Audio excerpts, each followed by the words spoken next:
мојот живот сум имал навистина големи кризи. Онака некогаш и со месеци траеле, некогаш со денови, зависи.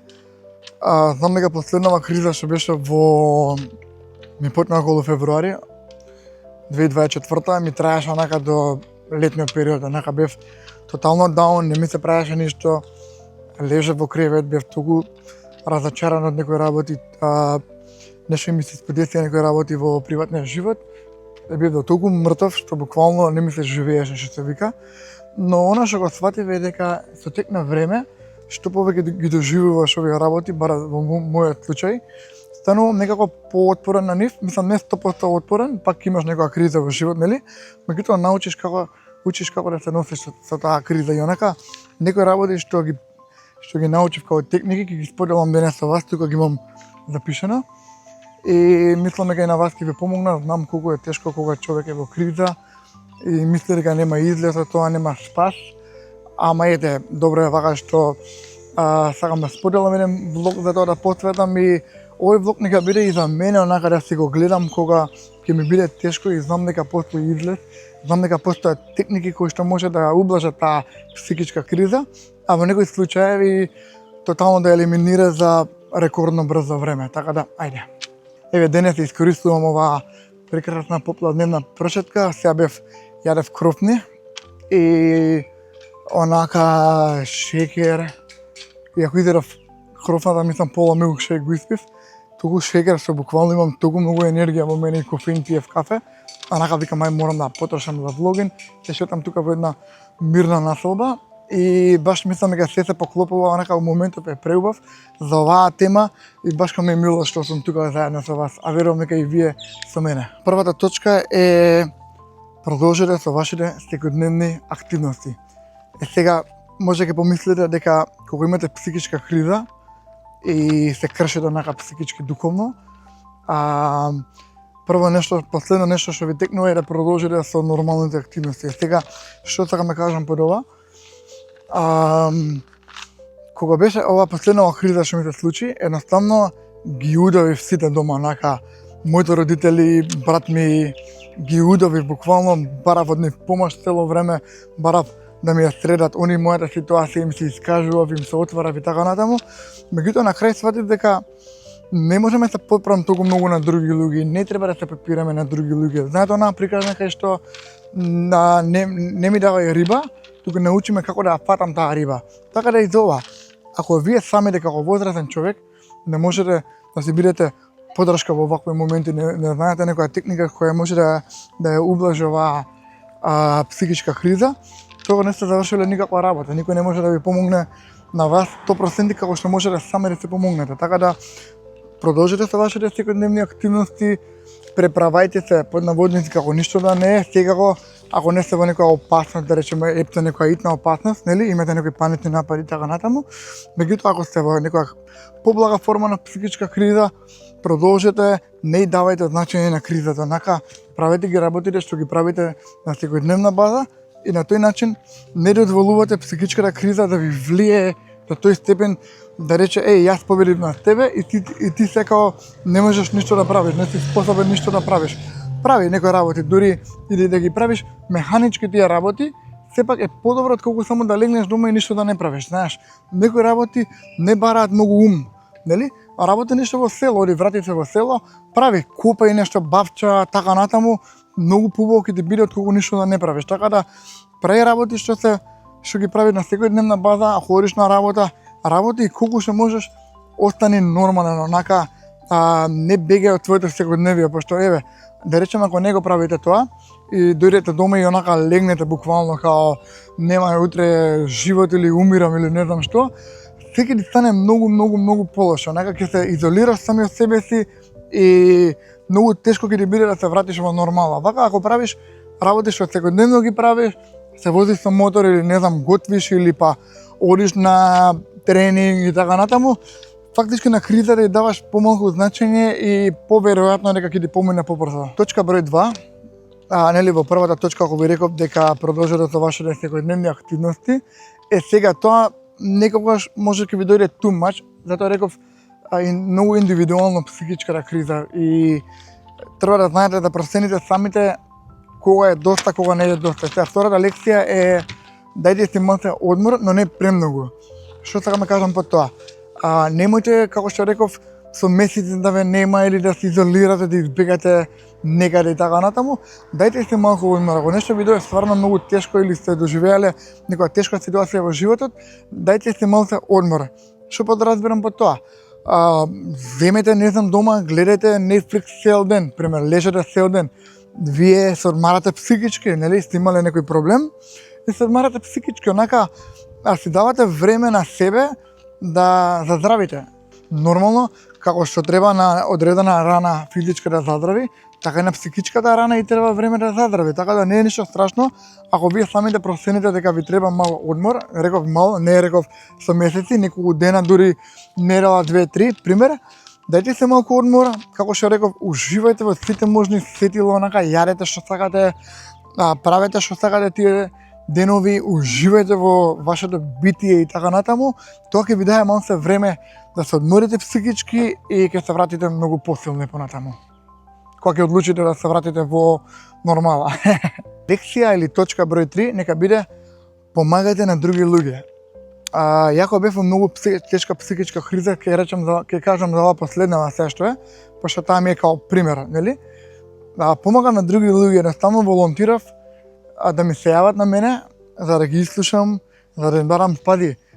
И ги терам на луѓето да ми се јават, за да се искажат, да им го решам ја проблемот, а ја имам тешка психичка криза, онака тона му мрак, што се вика, тона му у некој хаос, безредие и така натаму, ама сепак собрав сила да им помагам. Знаеш, онака, и сум волонтирал, сум одел во Ред Фитни оброк, да волонтирам, сум готвил за тие загорезените граѓани, сум носел деливери до домакини, не знам, облека и така натаму, едноставно помагам на луѓе и со тоа автоматски се помагате на вас себе си. Кога помагате на други луѓе и на себе си помагате. Тоа е многу убава работа и некако ти дава некоја слика дека твоите проблеми не се толку големи, така има и други луѓе на кои им е потребна помош. Има некои луѓе што немаат покрив над глава. Има некои луѓе што немаат облека и се ти кога даеш облека дома некоја што не ти треба, нели, чиста, испрана, така натаму, кога им даеш на тие луѓе, си им завршил голема работа, или пак на некој пријател си му помогнал да премести не знам што, или па си му помогнал, не знам, во бизнисот да добие повеќе клиенти, си му направил некоја реклама или било што си го споделил на стори или било каква помош на други луѓе, ќе те излечи тебе, онака ќе ти дојде поубава на душата и психичката криза нема да биде толку многу голема, нема да биде толку значајна, бидејќи кога помагате на другите луѓе, како што реков, вашите проблеми стануваат многу помали и поверојатно да излезете од криза, бидејќи сваќате дека сте вредни луѓе, сваќате дека можете да помагате на други луѓе и дека има нешто вредно во вас што другите луѓе го сакаат и го обожаваат. И тоа ви помага да стекнете самодоверба и да ја баталите онака скроз психичката криза и да ви помине. Точка или лекција број 4 е да правите ретроспекција. Ја многу време поминувам имам вака тетрадки. Оваа ми е пример за сценарија. Имам уште две тетрадки, другата ми е за личен развој, третата ми е за нешто друго. И на пример во тие што мислам за ретроспекција, се запишувам онака сите мои мисли, не знам, си правам анализа на мојот живот цело време, гледам минатото што сум правил, кај сум грешил,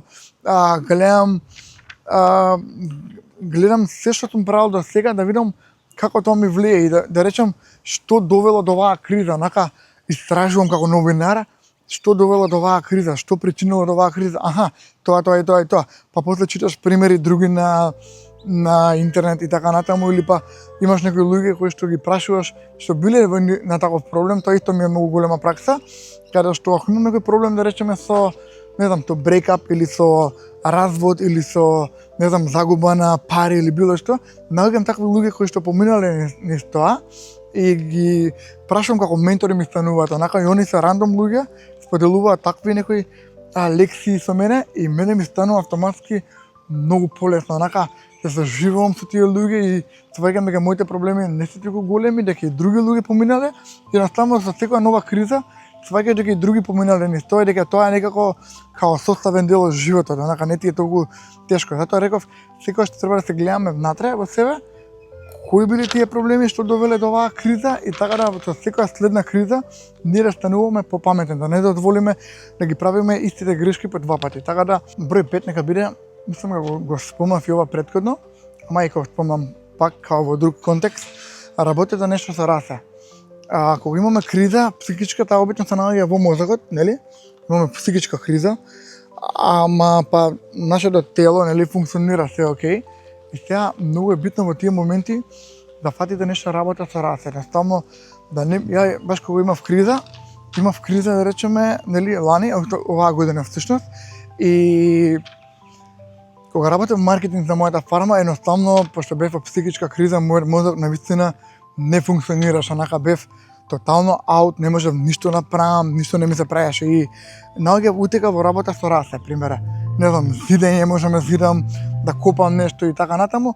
Со расе кога работиш, правиш некоја граундинг техника му доаѓа и се приземуваш некако, свеќаш дека си човечко битие кое што може да функционира онака, знаеш, и ти дава некој годмараш мозок на некој начин, него оптовараш со многу размислување, overthinking и така натаму. Техника број 6. Ова е многу суров совет. Одете што е можно подалеку, знаеш, во мојот случај да речеме, се некам да звучи дека обвинувам некого тука или нешто, едноставно се преселив нели од Македонија во Австралија и сега не го гледам тоа како единствена преселба, меѓутоа не знаете колку самата преселба ми гореше онака, буквално сменив средина, сменив луѓе, сменив све буквално, отидов толку многу далеку на другиот крај од светот и некако овде се разбудив онака, некој улеснување добив на енергијата, полетав што се вика и многу ми беше полесно, не знам, нова средина, мојот мозок онака се буди, нови можности ваму таму, знаеш. И веќе избегав, фактички ова не е на некој начин бегање од тие проблеми, едноставно кога нешто не помага во тоа твоето секојдневие, кога си ги пробал сите тие техники, не ти останува ништо освен да избегаш некаде далеку. Сум гледал некои луѓе кои избегале Америка, избегале во што подалеку од дома, знаеш, и онака се што те обкружува во твојот роден крај или во местото каде што си доживел криза, едноставно помага кога се оддалечиш од тоа, онака символично, метафорично му доаѓа и ти се оддалечуваш од проблемот, физички, нели, на секаков начин и го гледаш животот од некоја нова перспектива. Мене тоа ми се случи сега овој пат кога дојдов тука, не дека таму бев во некоја криза голема, меѓутоа кога дојдов тука, како што реков, духот ми се крена, не знам што беше работава, дали беше таму загадениот воздух или некој работа што ми се случи, па се ме постекеше на тоа.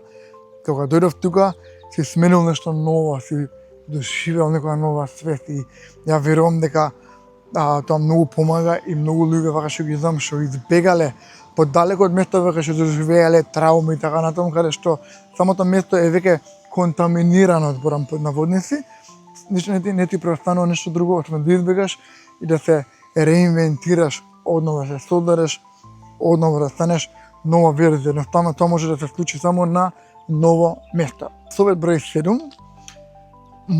Кога минуваме низ психичка криза, мора да најдеме нешто што ќе гледаме во иднината, некоја цел. И пример кај мене сега како ми помина оваа криза што има последнава, наставно купив карта за Австралија и самиот момент што купив карта за Австралија се ми помина на како ми се чини кризава и исчезна наставно.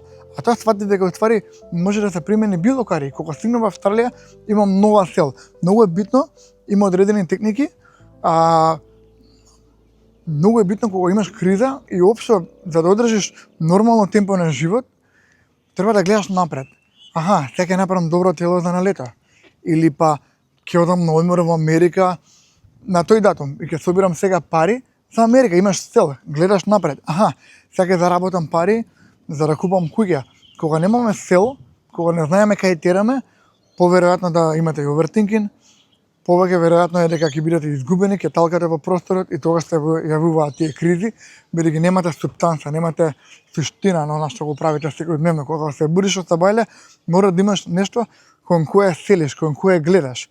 Како што реков, сега мене еве го влогингот, сега ќе правам влогинг, па го пратам каналов, знам дека немам многу субскрайбери така натаму, меѓутоа е нешто што расте. Гледам, имам 50 субскрайбери, па сега имам 60, 70, 80 и така натаму. растам. Знаеш, онака гледам форвард, не знам како оди каналов, го растам, создавам видеа за да оди напред. Едноставно уживам кога гледам како нешто расте. Океј, ова нека дојде како мал бонус, нели малку звучи клише, нели излезе од комфортната зона. Сега, преска бев во еден мал трговски тука го најдов, азиски трговски, ама мал онај локален што се вика. И минатиот пат така случајно влегов во тоа, обитно таму влегуваат локални жители, нели? И ние влеговме, викам, ајде ќе пробаме јадење, онака не сме го пробале никогаш овде не сме јаделе, нели? И само што влеговме таму, гледаме, има vegetables, има вегански јадења, некои кинески така натаму, азиски. Па нарачамне, ќе ви покажам и слика сега. Убава оброк ми дојде голем, $13, не беше нешто многу. Викам, прв пат јадам тука, зеленчуков е феноменален, вкусот е феноменален, им кажав да не става сол.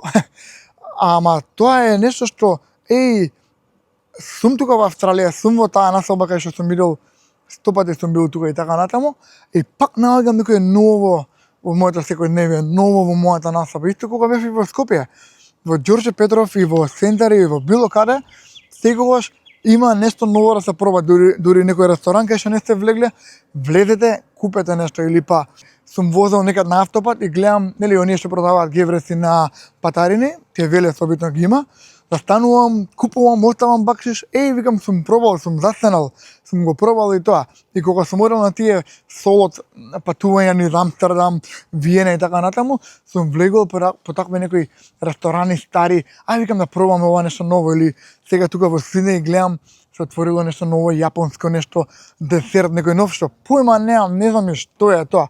Ќе одам, ќе го пробам тоа, и сум направил нешто ново и гледам, фала Богу да чукнам дрво.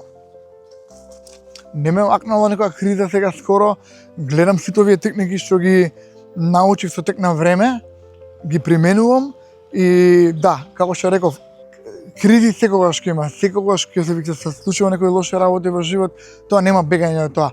Ама наше да знаеме како ќе реагираме на тоа и како ќе станувате повозрасни, поискусни да речам во овој дел, и некои работи ќе ви бидат онака смешни и знаете што да очекувате, што се вика онака, и како што ви се случуваат се повеќе и повеќе кризи, убаво е да ги има, не викам не. Фала ви уште што бевте со мене. Убав ден за прошетка попладне, онака смирувачка енергија, се сега многу добро, дека сум доволно зрел што снимаме влогови, што ги споделувам овие лекции што ги учев со текот на годините, пошто сепак првите кризи потнаа кога имав 24-5 години. Знам и како мал имав доста тешки денови, епизоди, и како што поминува времето, ќе се обидам моите влогови да ги избогатам со теми за ментално здравје, бидејќи знам дека мене колку ми помогна и ќе ви помогна и на вас. Така да се гледаме, фала ви уште што бевте со мене, лайк, субскрайб, коментирајте доле ако имате прашања и така се гледаме. Чао!